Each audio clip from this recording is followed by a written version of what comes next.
Welcome back to my channel. I'm Dan Brown. I've got a great piano lesson ready for you today. So if you're ready, head on over to the piano because we're going to get started right now.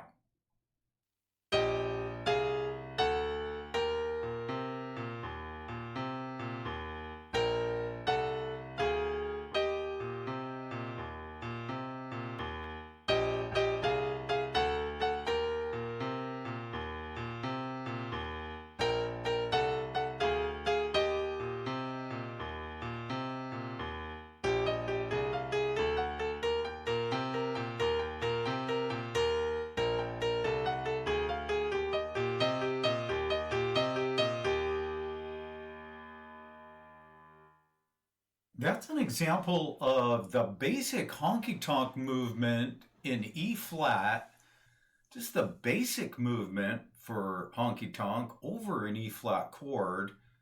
You can see we have the circle of chords there for E flat, and E flat is at the top. In this lesson, we're not going to use the other chords like the B flat and the A flat. I'll do separate lessons for B flat and A flat on this. And then what you want to do is just learn these individually and go back and tie them together. And then you'll be able to, you'll be able to play a song that has all three of those chords. So the E flat, the B flat, and the A flat. Let's start with the left hand. There's two things going on here. There's the TRILLS pattern, and I'll do a separate lesson on TRILLS in E flat. We already have those in a number of keys. The other thing you need to know here, when your right hand is walking up like this and down, here's what your left hand is doing. Your left hand is walking up from B flat to E flat. And this is optional while you're learning it. And you can work that part in anytime you want. For right now, you could leave it off. So, and I'll show you more in just a moment what I mean by that. But again, you're going to walk up. So start with your middle finger, walk up. Now you got to swing over. I think I'm using my ring finger there to get started. And then I'm going to my pinky. You can do this E flat right here with your ring finger and then switch. See how I switch to my pinky. So that's the left hand. There's the walk up. Yeah, see, I did my ring finger there, but it's more comfortable to have your pinky there. Now in the right hand, we have an interval called a sixth, and we get a sixth by just wherever you are with your thumb. If you count up 1, 2, 3, 4, 5, 6, you're counting on that major scale on a little piece of it, and you get to a 6. Even if you didn't know that those were called sixths, there's just a really distinctive pattern that you're going to use here. With your thumb, it's chromatic. So what that means is you're not skipping any notes. You're playing all of the notes going up and back down. Now on this right side, you are skipping one note right here. And that's just the way that this works out. What I'm doing is you're gonna use your thumb for the whole time, but here on this end, I sometimes use my ring finger to get to here, and then I switch over to my pinky, a lot like what we did with the left hand just a minute ago, coming up to here.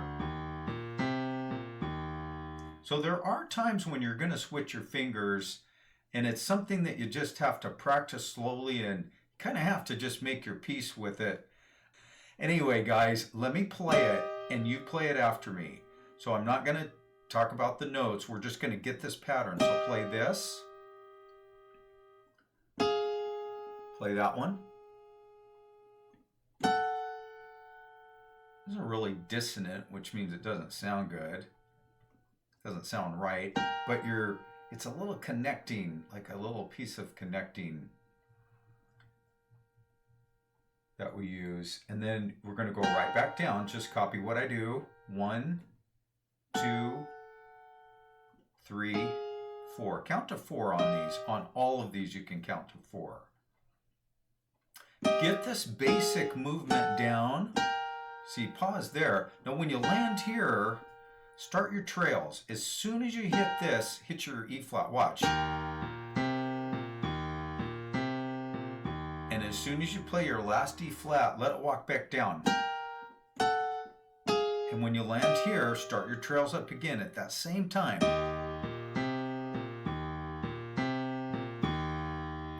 Now, if you're to a point where you're having your bass walk up, it looks like this.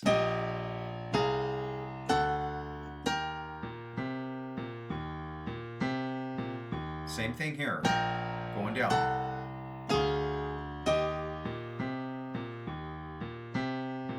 But don't do that until you got the right hand down and until you got the trails down. Make this the last thing that you do, this walk up. Okay, that's the basic honky tonk in E flat. Here are the variations. A variation is just, we're doing basically the same thing, but we're doing it a little bit different. The first variation is what I call doubles, and it's just like it sounds, double. So play 2. Play this after me. 2, 2, and I'll hold it down so you can see the notes. 2. Now here, you don't play 2. What you would do, you'd either stop or start a little trill.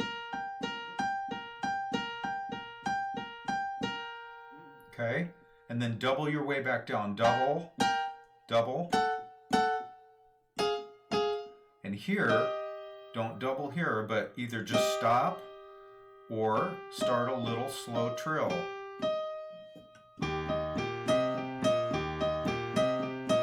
Like that.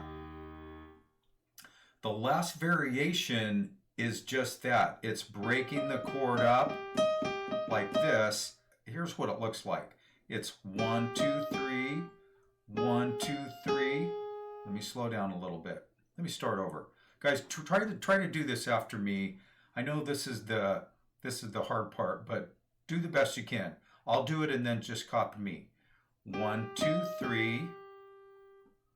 1, 2, 3. 1, 2, 3.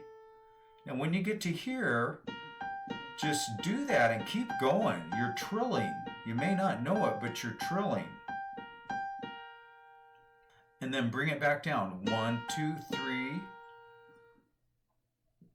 Yeah, do it. I'm trying to leave enough time for you to do it after me. Ready? 1, 2, 3. Play that. 1, 2, 3. 1, 2, 3. And I'm lighting them up. You're not going to hold them down like that, but I'm lighting them up so you can see what you're doing. So like I said, on the beginning and the ending one, you're trilling. Now, if you want to get better with your trills, it's going to take some time, but start these.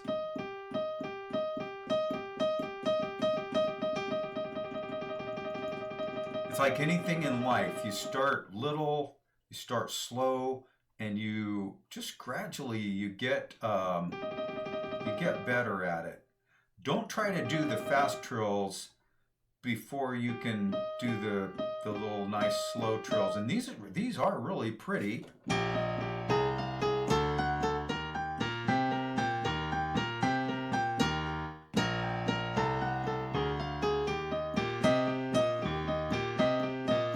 can hear that all the time in country music.